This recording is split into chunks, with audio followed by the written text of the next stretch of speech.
Um, so yeah, self-love, man, that's a topic that I talk about a lot, and I won't go into it in huge depth. I know I've talked about it before. I was running a self-love challenge. I actually have a self-love worksheet. It's really like a workbook um, that I think will be up actually on my website soon. You're gonna find this shocking, but I pay someone to help me with my website because I can do basic stuff because I'm a basic lady. But anyway, I won't go into the depths. I called it the 7 pillars of self love, but I thought maybe I'd talk quickly about a few little things that help promote self love. So one um, is really, I mean, not surprisingly, talking nicely to yourself. Um, and paying attention to how you talk to yourself. A lot of the work that I do with folks is, well, like the beginning of the work is like really recognizing the thoughts that we have or the way that we speak to ourselves, which is often really well, it's programmed. It's the things that we're told and fed. Um, so really paying attention to that and getting clear on how you're speaking to yourselves, because sometimes, quite often, we're not very nice to ourselves and we're not even aware of it. So one tip is to start by saying nice things to yourself, like give yourself a compliment. It doesn't have to be it doesn't have to be wild, like wildly wonderful, although that's great. But it can even be like, hey, I like your teeth, or I really think you handled that situation well, or congrats on stating your boundaries, or you're a really good friend. Any of those things that you can say to yourself. I like to say, I am, and then fill in the blank. Um, Something kind. So any adjective? Yeah, adjective. So anyone who's taken a class with me will know that at the end of the class, that is the exercise we do. There's a couple breaths we take. We thank ourselves for coming, we thank our bodies, and we say, I am, and then we fill in something kind. Beautiful, capable, human, learning, growing, magical, all of the things, whatever it is. And I would suggest like really trying to start there, even faking it till you make it. Um, Not faking it, but like starting with even something neutral that you can believe and get behind and working yourself up. Another thing is surrounding yourself with people that will think you're amazing and who will cheerlead you, because you are. And if there are people who are making you feel like shit, stop hanging out with them. Life's too short to waste your time on that shit. Um, yeah, I know that's easier said than done, but take notice of how the people you're hanging out with make you feel, and hang out with the people that make you feel good. I like to practice self worship. I don't think I do it enough, but one part of self love is this sort of sense of ceremony to self. So that can look like any number of things. I think masturbation is a form of self worship, or like getting really dressed up, or moisturizing yourself, or getting like a pedicure, or giving yourself a pedicure, or just making yourself like a really wonderful meal. Whatever it is that sort of honors the like goddess or warrior or whatever you want to call yourself. Any questions so far? I've lost a couple of you. That's okay. One part of self love that I'm working on is not caring what other people think. Stop comparing yourself to others. Oh Lord, it's so hard, but it's so important. I don't know about you guys. I can be like feeling really good and then I can go on social media and then I can feel like total shit even though I was like just feeling great about something. Um, Comparison is the thief of joy. It is true. Um, first of all, on social media, nobody's really presenting the full sides of things. Um, and nobody's you.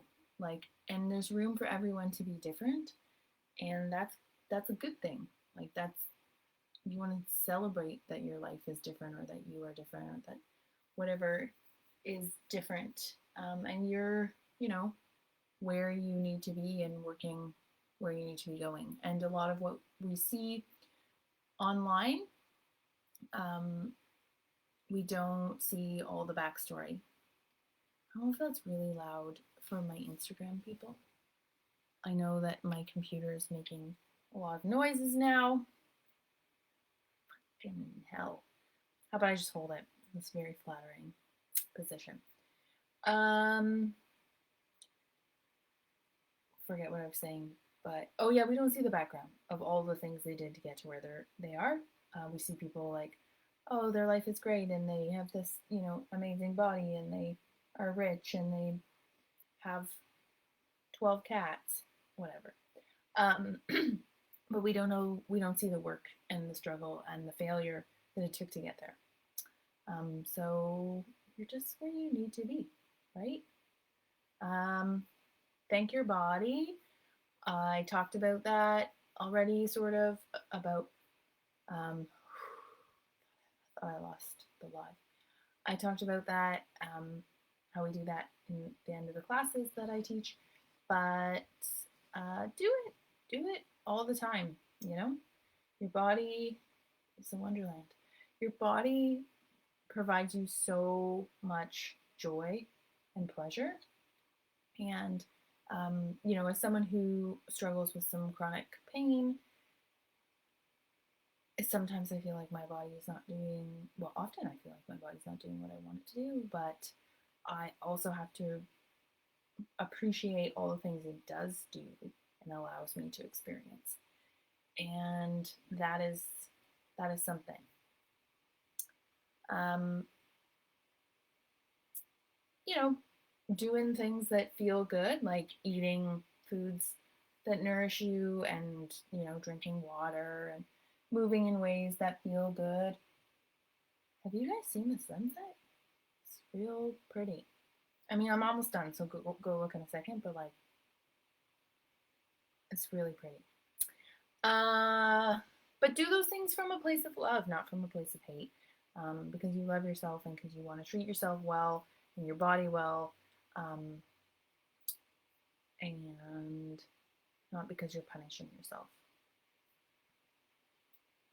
Practice the mantra, I am enough, over and over and over and over again. You are just as you are, just enough. You are worthy just as you are. You were born worthy, and ain't nothing gonna touch that.